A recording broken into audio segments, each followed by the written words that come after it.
অনূর্ধ্ব-19 Asia কাপের ফাইনালে ভারতীয় খেলোয়াড়দের অশোভন আচরণের অভিযোগে আইসিসির দ্বারস্থ হবে Pakistan cricket board PCB.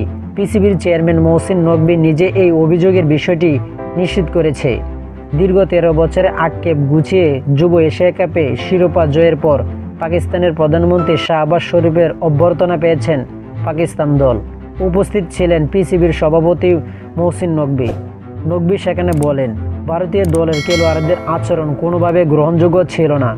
Naqvi বলেছেন, অনূর্ধ্ব-19 এশিয়া কাপের ফাইনালে পাকিস্তানের ক্রিকেটারদের উত্তেজিত করেছিল ভারতীয় খেলোয়াড়রা।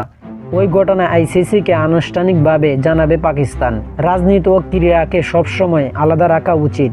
দুবাইয়ে আইসিসি ক্রিকেট একাডেমিতে অনুষ্ঠিত ফাইনালে বেশ কয়েকবারও দুই দলের খেলোয়াড়দের মধ্যে কথায় লড়াই হয়েছে। দুই দলের তর্ক থামাতে হস্তক্ষেপ করতে হয়েছিল আম্পায়ারদের। যদিও ফাইনাল ম্যাচে ব্যাটে বলে লড়াই করতে ব্যর্থ হয়েছে ভারত। তারা পাকিস্তানের কাছে 191 রানে হেরেছে। এর আগে ভারতীয় খেলোয়াড়দের অশোভন আচরণেও কথা বলেছিলেন পাকিস্তান অনূর্ধ্ব-19 দলের কোচ সরফরাজ আহমেদ। তো আশা করি যারা টি স্পোর্ট গ্যালারি চ্যানেলটি সাবস্ক্রাইব করেন নাই সবাই টি স্পোর্ট গ্যালারি চ্যানেলটি সাবস্ক্রাইব করবেন এবং ভিডিওটা ভালো লাগলে লাইক এন্ড শেয়ার কমেন্ট করবেন। ধন্যবাদ সকলকে।